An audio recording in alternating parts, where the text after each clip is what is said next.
오늘 함께 나누실 하나님의 말씀은 로마서 14장 13절에서부터 23절까지 말씀입니다. 신약성경 259페이지에 있는 로마서 14장 13절에서부터 23절까지 말씀을 다 함께 봉독하시겠습니다. 그런즉 우리가 다시는 서로 비판하지 말고 도리어 부딪힐 것이나 거칠 것을 형제 앞에 두지 아니하도록 주의하라. 내가 주 예수 안에서 알고 확신하노니 무엇이든지 스스로 속된 것이 없으되 다만 속되게 여기는 그 사람에게는 속되느니라. 만일 음식으로 말미암아 내 형제가 근심하게 되면 이는 내가 사랑으로 행하지 아니함이라. 그리스도께서 대신하여 죽으신 형제를 내 음식으로 망하게 하지 말라. 그러므로 너희의 선한 것이 비방을 받지 않게 하라.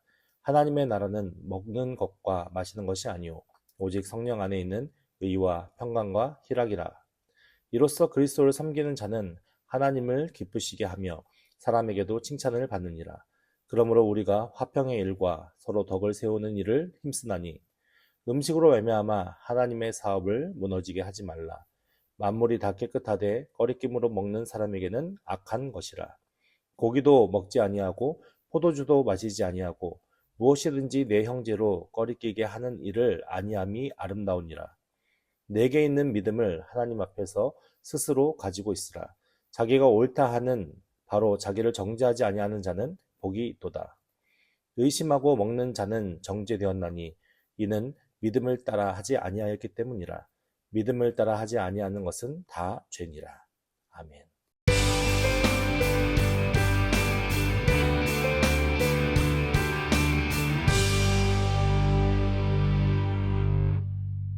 저희는 지난주 로마서 14장 1절에서부터 12절 말씀을 통하여서 믿음이 연약한 자를 너희가 받되 그의 의견을 비판하지 말라라는 말씀의 내용을 살펴보았습니다. 그러니까 믿음이 연약한 자가 있고 믿음이 강한 자가 있다라는 것을 그 말씀을 통해서 확인해 볼 수 있었고, 이제 음식을 먹는 문제에 대한 여러 가지 많은 일들이 있었다는 것을 말씀을 통해 확인해 봤습니다. 그러면서 3절 말씀에 14장 3절 말씀에 먹는 자는 먹지 않는 자를 없이 여기지 말고 먹지 않는 자는 먹는 자를 비판하지 말라. 이는 하나님이 그를 받으셨습니다. 그러니까 먹는 자도 먹지 않는 자도 그들의 모든 것을 누가 받으셨냐면 하나님께서 받으셨다라고 말씀하고 있는 겁니다. 그러니까 먹을 수 있는 자는 자신이 하나님 앞에서 자유함을 얻어 그 모든 것을 먹어도 문제가 되지 않는다라고 그 믿음이 판단하기 때문에 그렇게 먹을 수 있는 거고요. 먹지 않는 자는 이것은 우상에게 드려진 재물이기 때문에 내가 하나님 앞에서 먹지 않는 것이 바르다. 그러니까 각자 생각하는 그 바의 중심이 무엇이냐면 하나님 앞에서 자신의 믿음을 세워가는 것이기 때문에. 그렇기 때문에 먹느냐 먹지 않느냐는 중요한 문제가 아니라 그가 어떤 마음의 동기를 가지고 그렇게 행동하느냐가 중요하다라고 말씀을 통해서 우리가 확인해 본 것입니다. 그러면서 10절 말씀에 내가 어찌하여 내 형제를 비판하느냐 어찌하여 내 형제를 업신여기느냐 우리가 다 하나님의 심판대 앞에 서리라 라고 말씀하면서 우리가 판단하는 것이 하나님 앞에 옳지 않다. 그리고 결국 하나님의 그 심판대 앞에서 우리도 정죄받을 수밖에 없는 존재들이다 라고 각인시켜 주면서 12절 말씀에 이러므로 우리 각 사람이 자기 일을 하나님께 다 직고하리라. 그러니까 우리가 하나님의 심판대 앞에 섰을 때 자신이 범죄한 모든 것에 대해서 다 직고할 수밖에 없는 그런 상황이기 때문에 우리가 판단하고 정죄하는 것이 중요한 것이 아니라 서로 사랑으로 함께하는 것이 중요한 것이다라는 것을 말씀을 통해서 살펴보았습니다. 근데 오늘 이제 13절 말씀부터는 그것에 대해서 구체적으로 이제 어떻게 행해야 되는가에 대한 말씀이 설명되어지고 있는데 13절 말씀에 그런즉 우리가 다시는 서로 비판하지 말고 다시는 어떻게 서로 비판하지 말고 도리어 부딪힐 것이나 거칠 것을 형제 앞에 두지 아니하도록 주의하라 라고 말씀하고 있습니다. 여기서 부딪힐 것은 발에 부딪히는 사람으로 하여금 비틀거리며 넘어지게 하는 장애물을 얘기하는 것이고, 거칠 것은 사람으로 하여금 걸려 넘어지게 하는 돌 또는 짐승을 잡는 덫이나 올가미를 뜻하는 것입니다. 그래서 이 두 가지 의미가 어떤 의미로 이제 비유적으로 표현되고 있냐면은 범죄케 하는 시험거리 그런 의미를 담고 있습니다. 그러니까는 여기에서 부딪힐 것이나 거칠 것을 형제 앞에 두지 아니하도록 주의해라 라는 말씀은 결국 무엇입니까? 우리가 잘못 비판하고 판단하고 정죄하는 것이 그 형제로 하여금 시험거리가 되게 하여서 영적으로 넘어지게 만드는, 그러니까 신앙을 떠나게 만들 수도 있는 그런 상황까지 이룰 수 있으니 우리로 하여금 어떤 마음을 가지라는 겁니까? 조심해야 한다, 주의해야 한다라는 말씀을 전하고 있는 것입니다. 그래서 사실은 우리가 기독교인이라면, 우리가 신앙인이라면 예수님께서 보여주신 사랑을 따라 행하는 게 우리의 어떤 신앙의 핵심이잖아요. 근데 예수님께서 우리에게 보여주신 사랑은 어떤 사랑입니까? 이타적인 사랑입니다. 그 사람이 잘했냐 못했냐를 판단하는 사랑이 아니라 그냥 조건 없이 아무런 대가 없이 계속 끊임없이 예수님의 사랑을 흘려보내주셨던 그 사랑이 오늘 우리에게까지 전해져서 우리가 이렇게 예수님의 은혜 안에 거하고 있는 것 아니겠습니까? 그래서 기독교인이라면 사실은 이타적인 사랑, 아가페적인 사랑이 우리 안에 신앙의 핵심으로 자리 잡아서 우리가 서로 비판하고 장제하고 판단하는 것에 서는 자가 아니라 우리가 상대방을 공감하고 배려하고 그리고 이해하는 그런 과정 속에서 주의 사랑을 베푸는 것이 중요한 가운데 있다는 것을 우리가 말씀을 통해서 알 수 있는 것이겠죠. 14절 말씀에 내가 주 예수 안에서 알고 확신하노니, 사도 바울이 뭐라고 말씀하고 있냐면은 주 예수 안에서, 예수께서 베풀으신 그 은혜 안에서, 예수께서 깨닫게 하신 은혜 안에서 내가 어떻게 한다고요? 확신한다라고 얘기합니다. 그러니까 내가 옛날에 예수님께서 이렇게 하신 것 같아 라고 얘기하는 게 아니라 예수께서 하신 그 모든 일들을 내가 알았는데 거기서 확신하는 일이 무엇이냐면 무엇이든지 스스로 속된 것이 없으되, 그러니까 스스로는 어떤 것도 속된 것이 없대요. 다만 속되게 여기는 그 사람으로 속되느니라. 그러니까 물건이 선하냐 악하냐 판별할 수 있습니까? 물건은 중립적인 거예요. 선한 것도 아니고 악한 것도 아니에요. 그냥 중립적으로 있는 거예요. 문제는 무엇이죠? 그 물건을 사용하는 주체가 어떻게 사용하느냐의 문제인 거죠. 내가 그것을 선하게 사용하면 그 물건은 선한 것이 되고 있고, 내가 그 물건을 악한 쪽으로 사용하면 그 물건은 악한 게 되는 것입니다. 그러니까 그것을 사용하는 자, 그것을 속되게 여기는 그 사람의 마음속에는 이미 그것이 어떤 존재예요? 네, 잘못된 거라고 하죠. 만약에 음식이 내 앞에 있습니다. 이 음식은 우상에게 바쳐진 음식이기 때문에 나는 이 음식을 마음속에 꺼리는 마음으로 속되게 생각하는 것입니다. 그러면 속되게 생각하면 그 음식은 이미 어떤 상태가 된 거예요?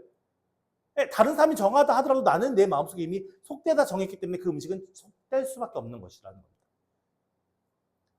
그러니까는 우리가 어떻게 받아들이느냐에 따라서 그것이 속될 수도 있고 아닐 수도 있다라는 것을 설명하고 있는 것인데, 그렇다면 속되게 여기는 게 잘못된 것입니까? 아니라는 것입니다. 그것을 속되게 여기는 믿음이 연약한 자들을 정죄하기 위해서, 판단하기 위해서 하는 말이 아니라 각자가 가지고 있는 신앙의 어떤 정체성이나 방향성에 따라서 그 신앙의 연륜과 어떤 경험에 따라서 차이가 있을 수 있을 뿐이지 그것이 속되게 여겼다 해서 죄라고 이해할 수는 없다라는 것입니다. 그러면서 15절 말씀에 만일 음식으로 말미암아 내 형제가 근심하게 되면 이는 내가 사랑으로 행하지 아니함이라. 그리스도께서 대신하여 죽으신 형제를 내 음식으로 어떻게 하라고요? 망하지 않게 하라라고 말씀하고 있습니다. 그러니까는 어떤 음식도 음식 자체로는 부정한 것이 아니잖아요. 부정한 것이 아니면 이것을 먹고 안 먹고의 여부에 의해서 우리가 하나님의 관계에 영향이 미쳐지는 것은 아니라는 것입니다. 그러니까 음식을 먹든 먹지 않든 우리가 하나님의 관계에 대해서는 크게 영향이 없습니다. 다만 바울이 여기서 말하고 하는 것은 어떤 특정한 음식을 금기하지 않는 것, 즉 믿음이 연약한 그런 형제의 양심을 위해서 신앙이 성숙한 믿음의 형제들이 자신의 자유, 하나님께서 우리에게 부여한 자유를 제한시키고 포기할 줄도 알아야 함을 말씀하고 있는 것인데요. 이는 내가 사랑으로 행치 아니함이라 라는 의미는 내가 더 이상 사랑을 따라 걷는 것이 아니다 라는 의미거든요. 이거 직역하면은 내가 더 이상 사랑을 따라 걷는 것이 아니다 라는 의미인데, 여기에서는 아가페적인 사랑, 조건 없는 사랑, 내게 이 사랑이 아가페적인 사랑, 조건 없는 사랑, 내게 유익이 없어도 베풀어주는 그 사랑으로 이제 행해야 된다는 거죠. 근데 그렇게 행했다는 겁니까? 그렇게 행하지 않았다는 겁니까? 그렇게 행하지 않았다는 겁니다. 그러니까 우리가 서로 교제하면서 서로 관계를 가지면서 베풀어야 하는 사랑은 아가페적인 사랑이 되어야 되는데, 우리는 그 아가페적인 사랑을 행하는 겁니까? 아니면 조건에 대한 사랑을 행하는 것입니까? 대부분 우리가 곰곰이 우리의 삶을 잘 생각해 보시면 우리가 아가페적인 사랑을 베풀기보다는 자꾸만 우리가 어떤 조건을 붙이는 사랑을 하고 있는 겁니다. 특히 우리가 그 사람에게는 조건을 따지지 않아도 누구에게는 조건을 따라요? 하나님에게는. 이것이 우리 안에서 잘 이해가 되어야 되는데 우리의 신앙과 우리의 마음은 무엇이냐면 자꾸만 우리가 하는 행위에 의한 것을 하나님에 의해서 보상받고 싶어하는 심리가 있어요. 근데 하나님께서 우리에게 주지 않은 게 무엇이 있습니까? 우리가 지금 하나님 앞에서 부족함을 느끼는 것이 무엇입니까? 세상 사람들은 이 세상의 삶이 끝이라고 생각하기 때문에 이 한 번밖에 없는 인생을 한번 잘 살아보자 하고자 하는 마음으로 열심히 뭐를 합니까? 부와 명예를 위해 살아가고 있어요. 자신의 욕망과 쾌락을 위해 살아가는 거예요. 왜냐하면 이 세상에 한 번인 삶이 끝이니까. 근데 그리스도인은 어떤 가치관의 삶을 사는 것입니까? 우리 이 세상의 삶이 잠시 나그네의 삶입니다. 잠시 왔다 가는 순례자의 삶입니다. 종국에는 하나님이 우리를 창조하셨듯이 우리가 하나님의 앞에 서는 그날이 있을 텐데 그때에 내가 죄 있는 자의 모습으로 쓰면 하나님 앞에 심판받을 것이고 우리가 예수를 믿고 우리의 죄가 해결된 상태로 쓰면 하나님 앞에 구원받는 영원한 천국에서 그 하나님과 함께하는 것이 우리가 갖는 믿음과 신앙 아니겠습니까? 그렇기 때문에 우리는 이 세상의 것에 집착하는 것이 아니라 결국 무엇을 바라보며 사는 거예요? 하나님 앞에 섰을 때 내가 어떠한 자로 하나님 앞에 인정받을 수 있느냐, 이것이 우리에게 제일 중요한 관점이거든요. 근데 우리는 자꾸만 하나님 앞에 믿음으로 산다라고 하면서 무엇을 기대하냐면 이 세상에 살아가는 삶에서의 보상과 어떤 하나님이 주시는 축복이라 하는, 복이라고 하는 물질적인 개념의 어떤 것이나 정욕적인 그런 것을 우리가 더 추구하고 받고자 하는 마음이 우리 안에도 있음을 우리가 인지할 수 있잖아요.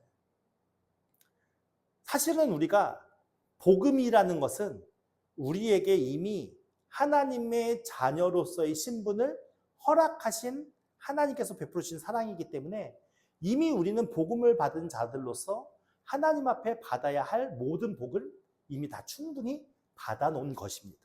단지 우리가 이 세상을 순례자의 길로 우리가 이 세상을 잠시 살아가는 나그네적인 삶으로 봤었을 때에 그 나그네적인 삶에서 조금 부족한 것이 있을 수 있고 연약한 것이 있을 수 있겠지만 그것이 우리에게 전부는 아니고 결국 우리가 하나님 앞에 섰었을 때 그 하나님이 우리를 어떻게 생각하시고 어떻게 바라보시고 어떻게 우리가 하나님 앞에 인정받는 그런 믿음과 신앙 안에 거할 수 있느냐가 우리의 핵심이기 때문에 사실은 우리가 하나님 앞에 보상을 받는 마음으로 우리가 행위를 하면 되는 것이 아니라 하나님께서 베푸신 그 사랑을 본받아서 예수님이 이 세상에 살면서 보여주셨던 그 사랑을 우리가 본받아서 그 아낌없이 우리에게 베푸신 사랑을 우리 주변의 연약한 자들, 소외된 자들, 그런 자들에게 흘러 나누어 보내주는 것이 오늘 우리의 사명인 줄 믿으시는 저 여러분들에게를 예수님으로 축원합니다.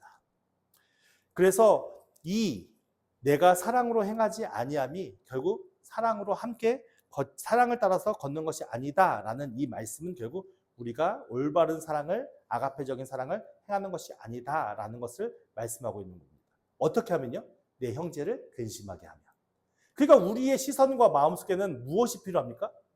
나와 함께하는 사람에게 내 행위와 행동으로 근심케 하는 것이 어떻게 해요? 조심스러워져야 되는 거죠. 주의해야 할 상황 속에 있는 것이죠. 그런데 이것이 무시되고 나는 이러한 믿음과 신앙으로 가지고 있으니까 나는 이렇게 하는 게 맞아 라고 생각하면서 내가 그렇게 사랑 없이 그냥 판단과 정죄 안에서 행동을 하게 되면 그 행동의 결과로 어떤 일이 벌어질 수 있다는 겁니까? 네, 그리스도께서 대신하여 죽으신 그 형제, 그러면 예수님이 구원하기로 작정한 그 형제, 나의 행위로 말미암아 내 음식으로 말미암아 뭐하게 한다고요? 망하게 하지 말라라. 그러니까 내 행위로 결국 그 형제가 어떤 상황에 처할 수 있다는 겁니까? 실족해서 넘어질 수 있는, 결국 신앙과 하나님을 떠날 수도 있는 그런 상황에 처하는 죄를 범할 수도 있다라는 것입니다. 사실은 우리가 그래서 조심히 상대를 배려하고 상대를 존중하는 입장에서 행동을 하는 것이 하나님의 말씀 가운데 매우 중요한 실천 윤리 중에 하나입니다. 기독교적 실천 윤리 중에 중요한 핵심이기도 합니다. 16절 말씀에 그러므로 너희 선한 것이 비방을 받지 않게 하라라고 말씀하고 있는데 너희 선한 것이라는 것은 그리스도인에게 주어진 그리스도 안에서의 자유함을 가리키는 거거든요. 근데 이 자유함은, 우리가 갖는 자유함은 타인에게 고통과 괴로움을 주고 그 영혼을 실족시킬 위험이 있다면 우리는 언제라도 이것을 기꺼이 포기할 줄 알아야 되는 사람이 되어야 하는데, 우리가 이 자유함을 어떻게 갖게 되었죠? 예수님과 연합됨으로 갖게 되어진 거거든요. 왜냐면 그 전에는 자유함이 없었어요. 왜 자유함이 없었죠? 죄의 종노릇하고 사망 노릇했으니까. 사망의 종노릇했으니까. 그러니까 우리 안에 자유함이라고는 있을 수가 없었어요. 근데 예수 그리스도와 연합되었다는 것은 결국 무엇이냐면 내 죄의 모든 올가매였던 나를 사슬로 내 사망의 그런 모든 끈이 다 끊어지고 이제 그리스도의 의로 우리가 입혀져서 어떤 것도 우리를 정죄하고 어떤 것도 우리를 비판하지 못하게끔 하나님의 의가 우리 가운데 임한 거거든요. 그러니까 그 안에서 이제 우리는 뭐예요? 자유함을 누릴 수 있는 것이죠. 모든 것은 하나님이 창조하신 것이고 그 안에서 내가 모든 것을 누리며 살아갈 수 있는 자가 되었는데, 그 선한 것, 하나님으로 주어진 우리의 참된 자유가 그냥 내가 방종하고 내가 멋대로 살고 내가 마음대로 사는 것으로 그냥 표현되는 것이 중요한 것이 아니라, 너희의 선한 것, 하나님이 선하게 우리에게 주신 그 자유가 어떻게 해요? 다른 사람들, 내가 함께하는 형제들에게 비방받지 않게 하라라는 것은 무엇입니까?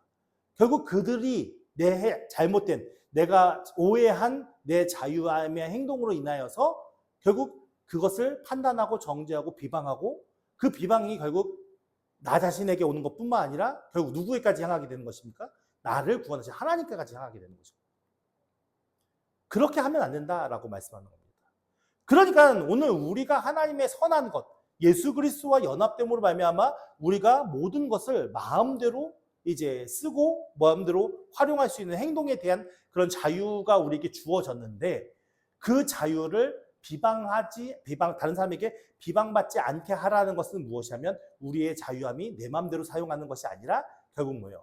우리와 함께하는 자들과 함께 바르게 선용되어야 된다 하면서 17절 말씀에 중요한 말씀이 나오는데,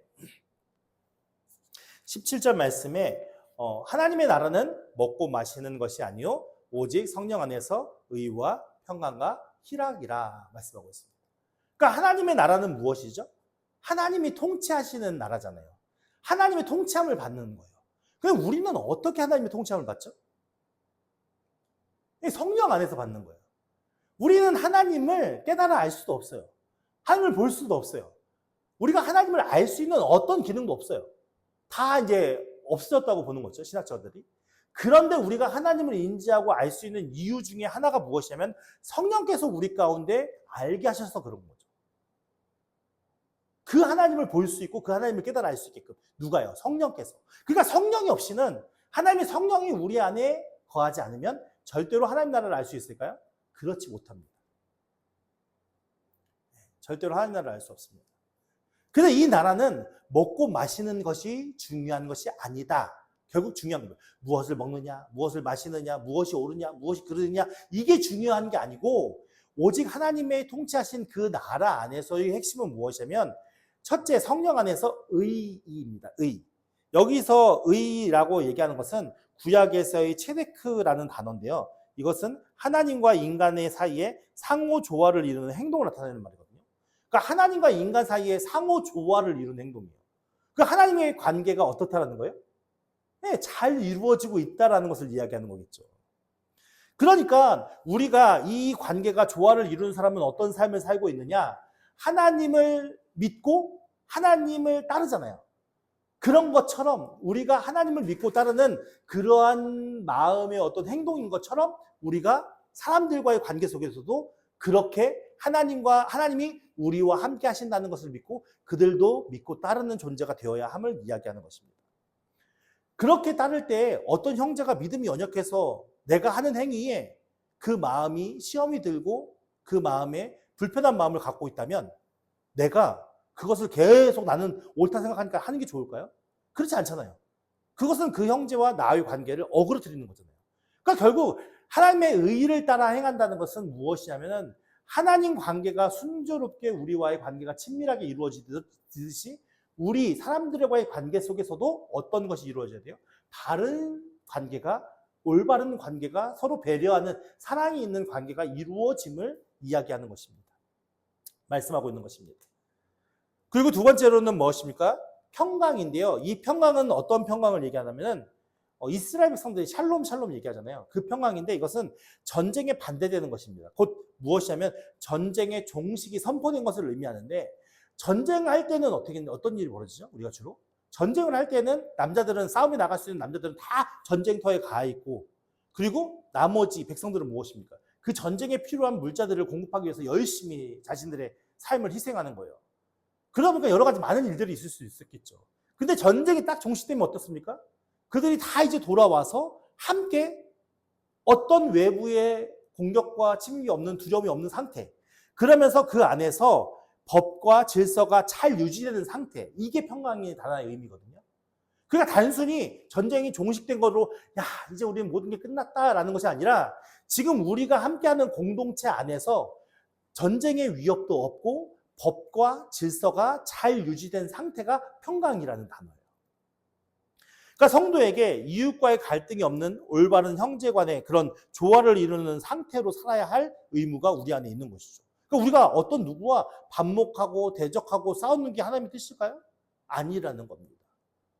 그 안에서 잘 조화를 이루며 사는 것이 우리에게 진정한 평강의 상태. 하나님이 주시는 평강. 내가 어떤 누구와 가까운 사람과 한번 부딪힙니다. 생각해 보세요. 내 마음에 평강이 있을 수 있을까요?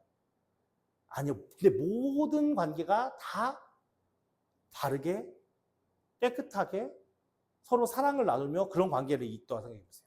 그럼 우리의 마음이 어떨까요? 그러니까 하나님이 우리에게 주시는 평강인데 이 평강은 내가 어떤 물질과 명예와 관계 속에서 얻어지는 평강이 아니라 결국 우리의 삶을 통치하시는 하나님께서 나와 다른 사람과의 관계를 올바르게 잘 세워주시고 하나님의 성령께서 내게 주신 지혜를 따라서 내가 그렇게 이웃을 사랑하면서 아가페적인 사랑을 실천하며 살아갈 때에 내 안에 주시는 하나님의 은혜의 평강, 그 하나님의 법과 하나님의 질서가 내 안에서 완벽하게 이루어지는 이 평강, 이것은 세상 사람들은 절대 누릴 수 없는 평강이고 오직 예수님을 아는 그리스도 안에서 성령께서 주시는 평강인 것이죠. 그러면 세 번째는 희락입니다. 희락, 이것을 문자적으로 번역하면 기쁨, 즐거움을 뜻하는데 신약에서는 기쁨을 주는 사람이나 사물, 기쁨의 상태, 즐거운 잔치 이런 것으로 언급이 되어졌거든요.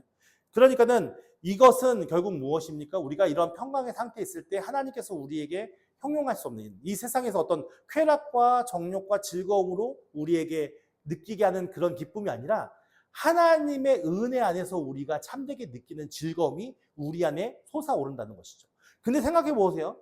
내가 오늘 하나님과 함께 동행함으로 기쁨과 즐거움을 누리고 있는데 내가 그냥 다른 어떤 누구도 배려하지 않고 다른 누구를 의식하지 않는 그 기쁨과 평강 안에서 하는 행위가 어떤 누구를 실족하게 만든다면 그게 진정한 기쁨과 평강이 될 수 있을까요? 아닌 거죠. 그러니까는 내가 지금 누리는 기쁨과 평강도 중요한데 이 기쁨을 누리는 과정 속에 이 믿음이 연약한 형제가 기쁨을 누리지 못한다면 내 행위로 말미암아 그가 실족하게 되고 그 마음속에 판단과 정죄로 인해 그 마음에 어떻게 보면은 평강이 없어지고 기쁨이 없어졌다면 그것은 올바른 기쁨이 아니라는 것입니다. 오히려 내가 절제하는 행위를 통해서 그 형제가 같이 기쁨에 동참하게끔 하는 게 진짜 하나님이 주시는 더 큰 기쁨과 희락의 은혜라는 것을 그 안에서 표현하고 있는 것입니다. 그렇기 때문에 그리스도인에게 중요한 것은 자유를 얼마나 누리느냐도 중요하지만 하나님께서 우리에게 선한 것으로 주시는 그 자유를 얼마나 누리느냐도 중요하지만 더 중요한 것이 뭐냐면 그 자유 안에서 우리가 얼마나 절제하며 그렇게 남을 배려하며 그렇게 함께 공동체를 이루며 사는가도 매우 중요한 가운데 있다는 것을 우리가 말씀을 통해 확인해 볼 수 있는 것입니다. 18절 말씀에 이로써 그리스도를 섬기는 자는 하나님을 기쁘시게 하며 사람에게도 무엇이라고요? 칭찬을 받습니다.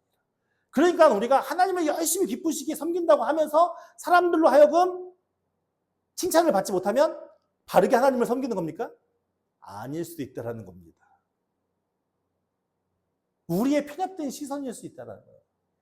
내 고집과 내 완고함이 만들어낸 내 편협된 시선일 수 있다는 거예요. 그러니까 하나님을 기쁘시게 하는 일, 결국 그 일을 내가 열심히 실천을 하면 누구에게도 칭찬을 받을 수밖에 없는 거예요. 사람에게도 칭찬을 받을 수밖에 없는 게 신앙 안에서의 행위라는 것입니다. 19절 말씀에 그러므로 우리가 무슨 일에? 화평의 일에, 화평의 일과 서로 덕을 세우는 일에 힘쓰나니.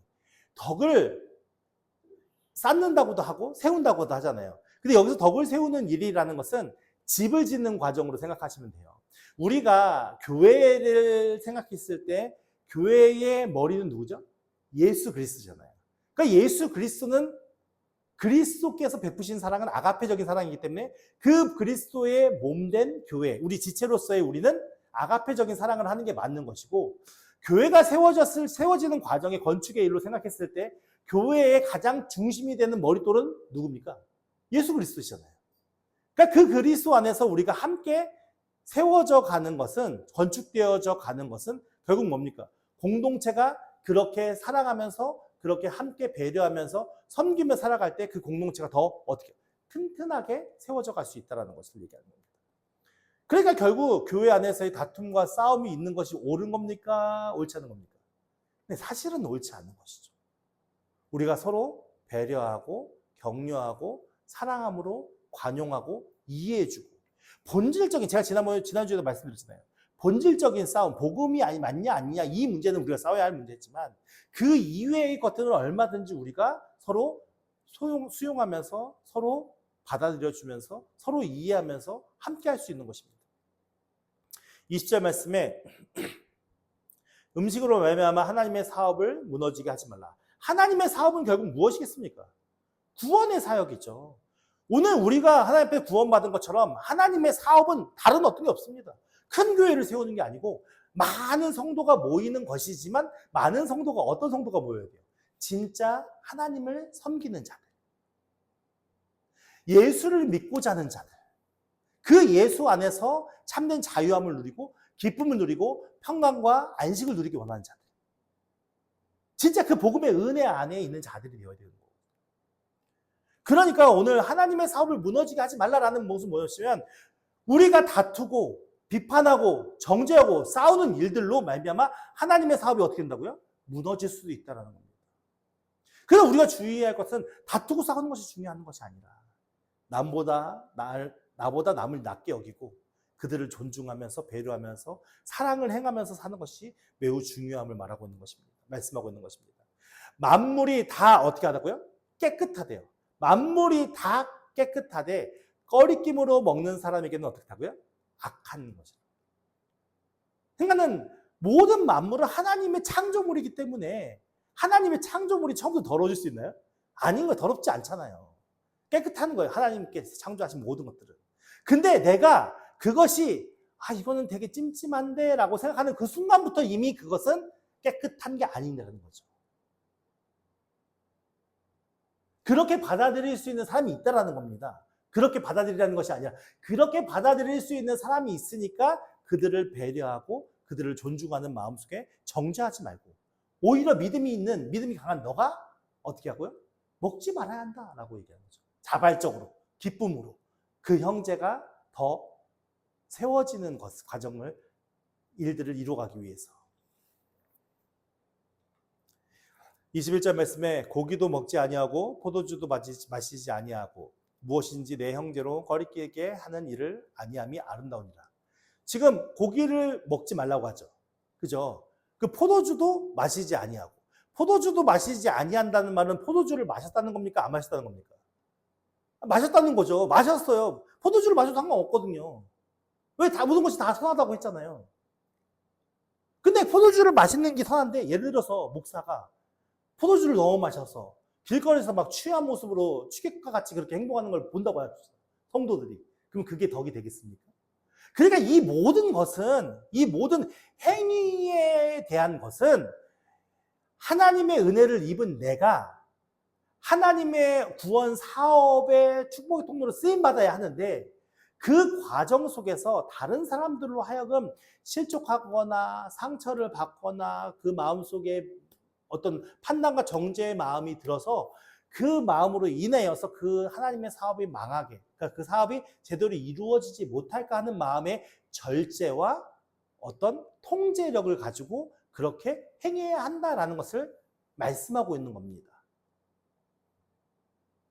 그러면서 무엇이든지 내 형제로 꺼리끼게 하는 일을 아니함이 아름다우니라 라고 표현하고 있는데, 이것은 결국 하나님을 기쁘시게 한다는 표현이거든요.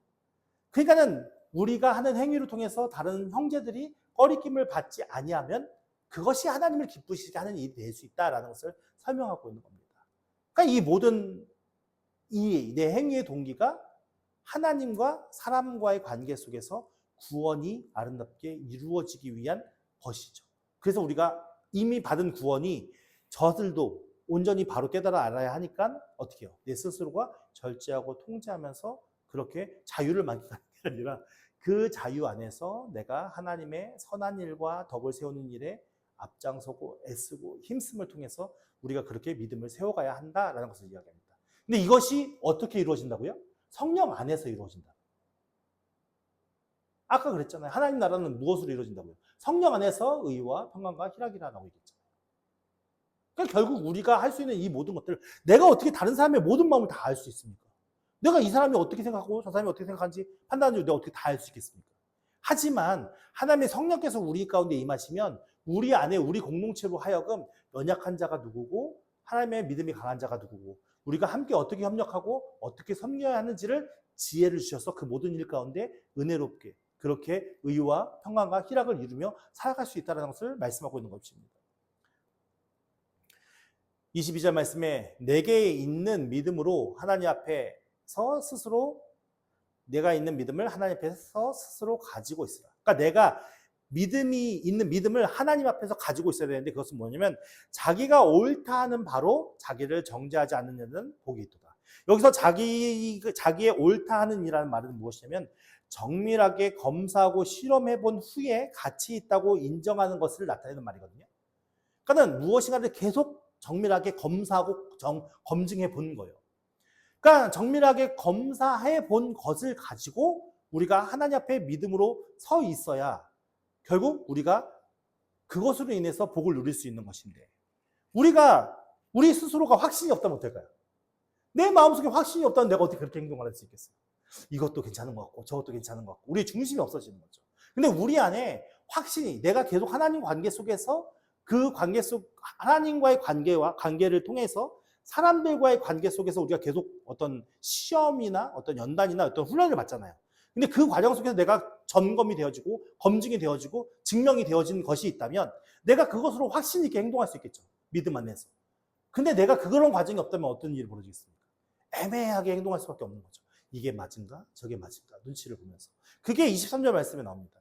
의심하고 먹는 자는 정죄되었나니 이는 믿음을 따라 하지 아니하였기 때문이라. 의심을 한다는 것은 무엇입니까? 내 마음속에 꺼리낌이 있는데 이걸 해야 되나 말아야 되나. 그렇게 먹는 자는 어떻게 된다고요? 이미 내가 애매하게 정죄했기 때문에 그 정죄가 내게도 임한다는 거죠. 믿음을 따라 하지 아니하는 것은 뭐라고요? 죄다. 내가 하나님을 향한 믿음으로 행하지 않는 것이 죄래요. 그러니까 오늘 우리에게 중요한 것은 무엇이겠습니까? 하나님 나라 백성으로서 하나님과의 관계 안에서 내 믿음을 세워가는 게 중요한 거예요. 다른 누구의 믿음이 아니라 나와 하나님과 관계 속에서의 믿음이 중요한 거예요. 그것이 내 안에서 신앙의 연륜으로 쌓여서 내가 하나님 관계 안에서 내가 주변의 이웃들과 어떤 관계를 맺어야 하고 그들에게 어떤 사랑을 베풀어야 하고 그들과 어떻게 함께 공동체를 이루어가는 것이 하나님이 기뻐하시는 일이고 하나님이 진짜 우리에게 원하시는 일인지를 내가 바르게 믿음으로 정리돼서 하는 것이 바른 것이지 내가 애매하게 생각하면서 하는 것이 때로는 하나님 앞에 정죄받을 수 있는 죄일 수도 있다라고 바울은 선언하고 있는 것입니다. 그렇다면 우리에게 필요한 건 무엇일까요? 얼마 전에 제가 기독교 서적의 책들을 좀 보다가 어떤 책 안에서 내용을 봤는데 그 내용이 무엇이냐면은 공감 능력에 대한 이야기의 내용이 잠깐 나왔어요. 그 책 안에서. 근데 공감 능력이라는 게 되게 중요하잖아요. 근데 그 책에서 이야기하는 바가 무엇이냐면은 우리가 이제 공감 능력을 어떻게 우리가 배워 나가냐면은 어린 아이일 때는 어린아이일 때는 부모나 선생님이 내가 하는 행위에 대해서 칭찬해주고 그리고 내가 하는 행위에 대해서 기뻐하는 것을 통해서 자꾸만 그런 행위들을 하다 보다 보니까 어떻게 해요? 좀 조금씩 자라면서 그 행위들 속에서 무엇을 보냐면 나와 관계하는 사람의 상태를 보게 된대요. 그러면서 점점 공감 능력이 키워지는 거거든요. 근데요, 어떤 사람들은 공감 능력이 성장하지 못하는 사람들이 있어요. 어떤 사람들은 공감 능력이 있음에도 불구하고 퇴보되는 사람들도 있대요. 근데 그 공감 능력이 퇴보되는 사람들 중에 누가 많은지 아세요, 혹시?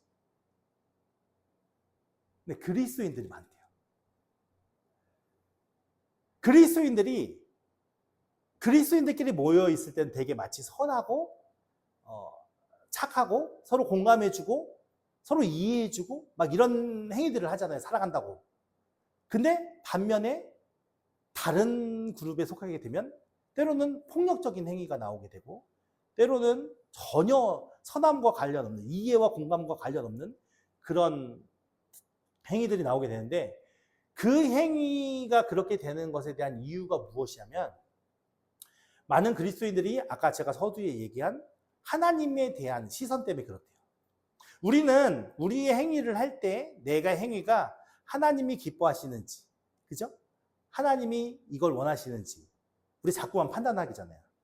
근데 공감 능력이 퇴보되는 경우가 무엇이냐면 내가 자꾸만 내 시선이 하나님께로만 있으면 어떻게 되냐면은 내 앞에서 내가 행하는 사람에게 전혀 그 사람의 상태와 환경과 처지를 보지 않는 거예요. 그러니까 나중에는 그게 공감 능력이 퇴보되면서 결국 어떻게 되면 이중적인 그리스도인의 삶이 되는 거죠. 그러니까 잘 변화하지 못하는 사람들의 대부분의 특징이 뭐냐면 이 공감 능력이 퇴보되어져서 변화하지 못한대요. 우리가. 근데 실상은 우리의 믿음이 하나님을 바라봐야 돼, 안 바라봐야 돼? 바라봐야죠. 하나님을 바라봐야죠. 근데 하나님이 우리를 바라보실 때, 여러분 잘 생각해 보세요. 하나님께서 우리를 바라보실 때에, 야, 이건 맞는 거고 이건 틀린 거야. 너 똑바로 해? 이렇게 눈으로 바라보실까요? 아니잖아요. 그냥 사랑으로 보시는. 그리고 그 하나님은 어떤 하나님이세요? 인격적인 하나님이라서 우리의 상황과 우리의 마음을 다 공감하시면서 그렇게 우리 가운데 선을 행하시는 하나님이시거든요. 근데 하나님은 우리에게 그렇게 대해달라고 얘기하고, 우리는 정작 우리 주변의 연약한 자들을 바라봤을 때는 어떻게 해요? 하나님, 나 이 사람 도와줬으니까 빨리 복 주세요. 하나님, 나 이 사람에게 이렇게 선을 행했으니까 나 칭찬해 주세요. 내게 은혜 주세요. 실상은요, 우리가 하나님 앞에 보상 심리로 하나님을 바라보는 것이 중요한 것이 아니라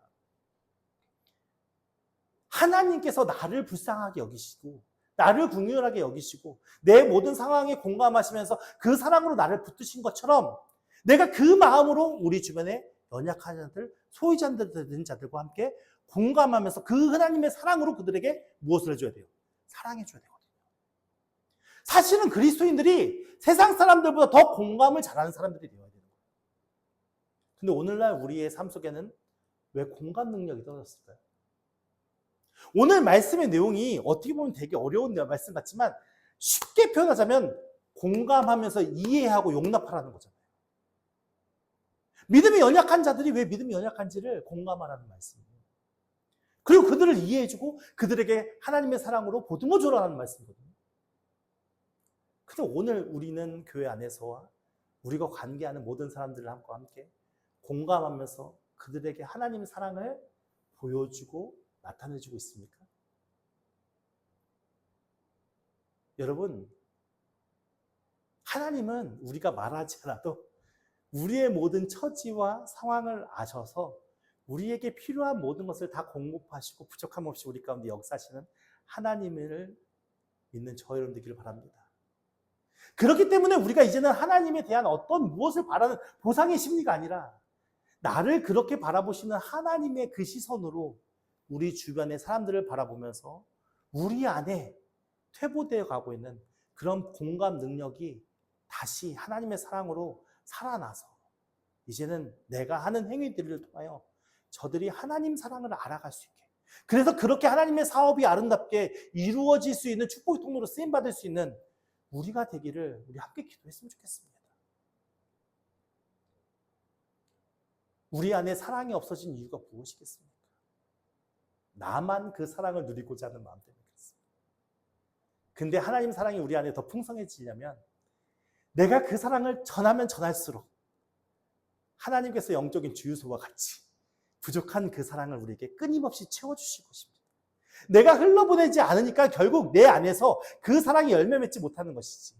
내가 열심히 나와 함께하는 가족들, 내가 함께 관계하는 친구들, 내가 함께 관계를 맺고 있는 사회의 모든 사람들에게 그 사랑을 열심히 흘려보낸다면 우리에게는 마르지 않는 하나님의 사랑으로 충만하게 채워지는 은혜가 있을 것입니다. 그 은혜를 기대하면서 오늘 우리도 열심히 하나님의 사랑으로 공감하고 사랑을 베풀고 관용하고 이해하고 사랑하면서 그렇게 아름답게 믿음의 공동체를 세워갈 수 있는 은혜가 있기를 예수님으로 축원합니다.